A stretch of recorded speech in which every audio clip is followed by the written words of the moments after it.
In the autumn of 1992, our curiosity led us to the desolate coastline of a sleepy coastal town.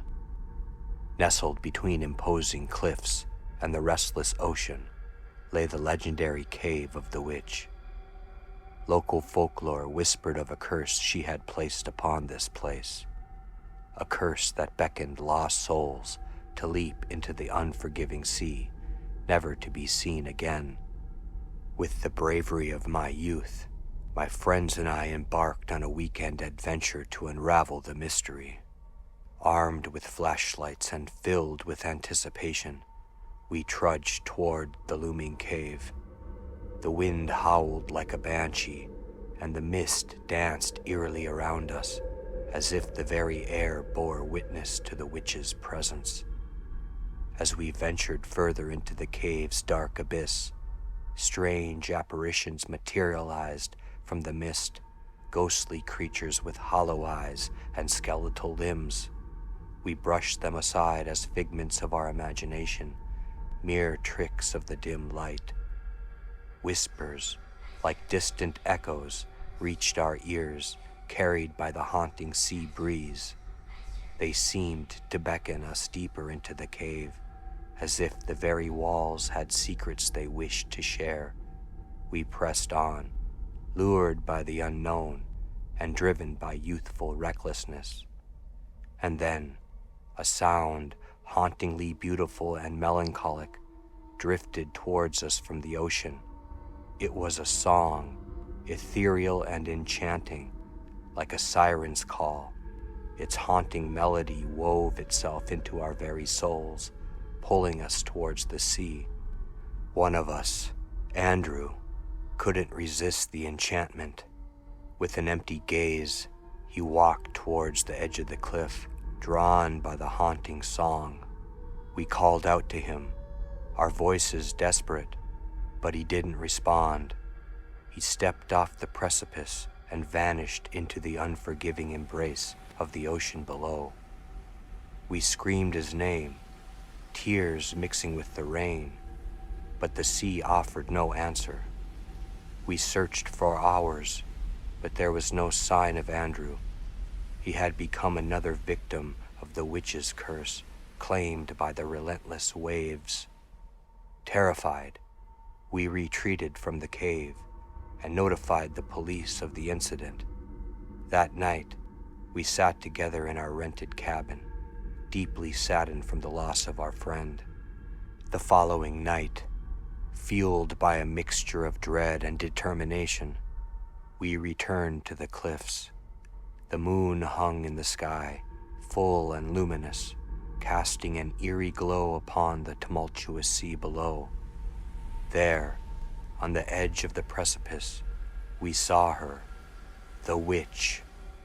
She stood with a staff adorned with strange symbols and an array of bottles filled with mysterious liquids. With her eyes locked on the shimmering horizon, she began to chant incantations, her voice carrying through the wind.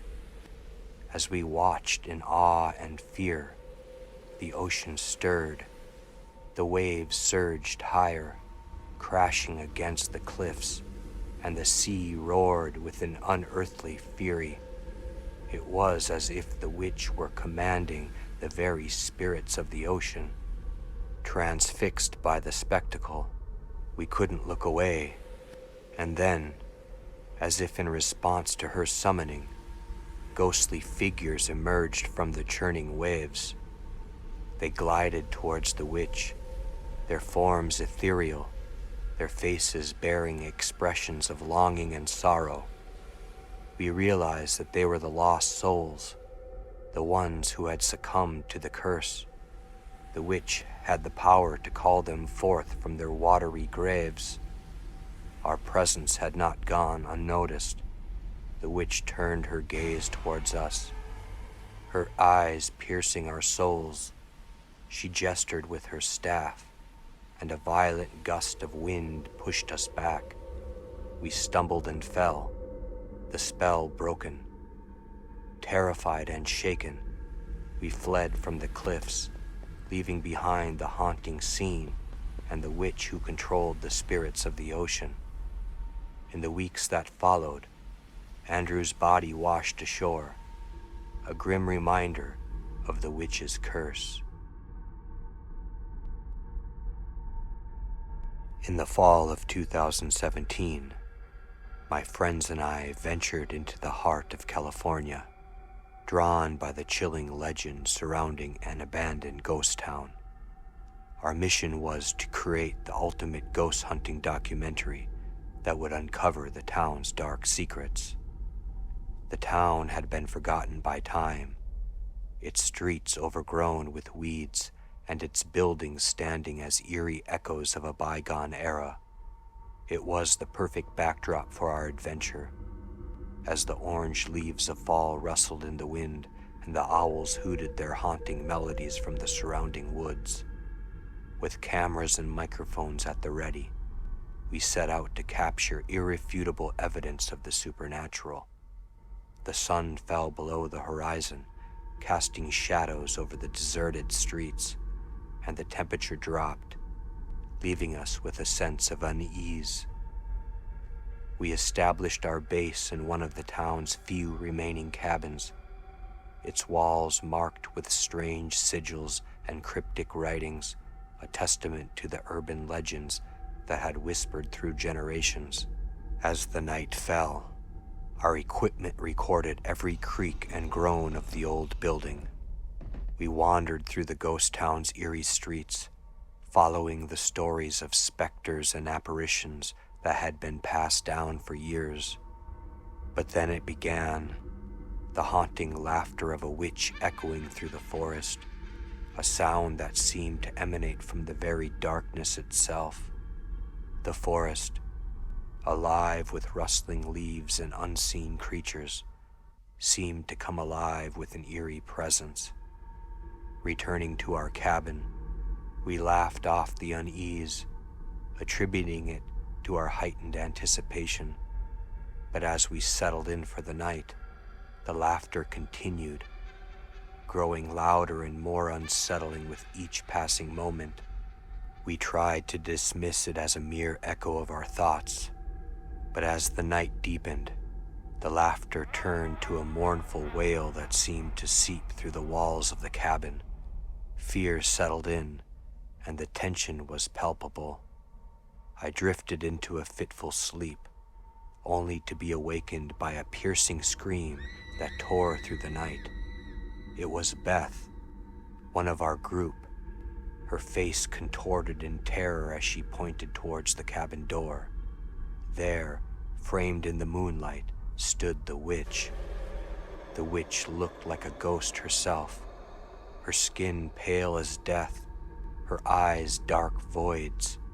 Her long, wispy hair floated like mist, and she wore a tattered robe that seemed to blend with the shadows. She cackled with malevolence, a sound that pierced our very souls, and with a touch of her bony hand, she marked Beth.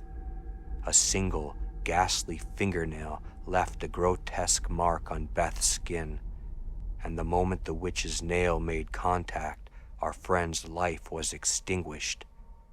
We fled the cabin in a frenzy, the witch's laughter following us, echoing through the haunted town, and the dark forest seemed to come alive with her evil presence.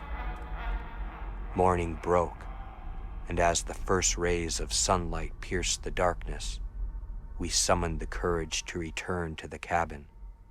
But it was empty. Beth's body, the witch, and even the witch's cabin in the woods had vanished without a trace.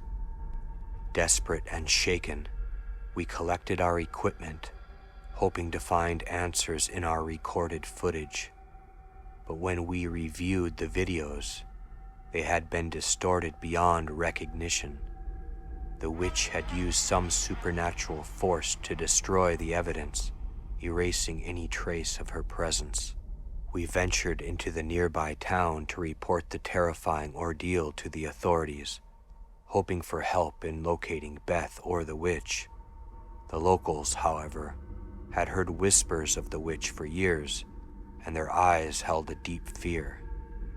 When we came back to the abandoned town with the authorities, we found no sign of Beth's body.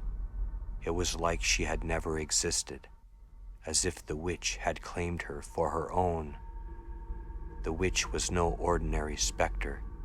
She was a necromancer, a controller of the dead, and her eerie laughter still echoed in our nightmares. The abandoned ghost town in California remained a place of dread, a chilling reminder that some legends are born from terrifying truths, and that the witch's dark power still lingers in the shadows, ready to claim those who dare to seek her secrets. In the heart of the Appalachian Mountains, a legend had haunted the land for centuries, a tale of a witch from the 1800s, a sinister figure who had practiced dark witchcraft and offered unspeakable sacrifices to her malevolent deity, Satan. It was a legend that haunted everyone who dared to speak of it. One crisp autumn morning, our group of friends embarked on a hiking trip deep into the Appalachian wilderness. The forest was ablaze with the vibrant hues of fall, and we were filled with the thrill of adventure.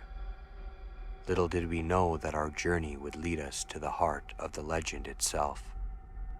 As we trekked deeper into the dense woods, we stumbled upon a decaying, run-down shack that seemed as if it emerged from a time long ago. Symbols and strange markings adorned its rotting walls, and bones dangled ominously from the twisted branches of nearby trees. An eerie chill washed over us. The legends began to flood our thoughts. The stories of the witch who had stolen children in the dead of night, a malevolent creature who fed on their innocence and offered them as a sacrifice to her dark deity. Our laughter turned to timid whispers, and the shack's evil presence cast a shadow over our spirits. Fearing the lingering darkness, we pressed on, seeking rest further along the trail.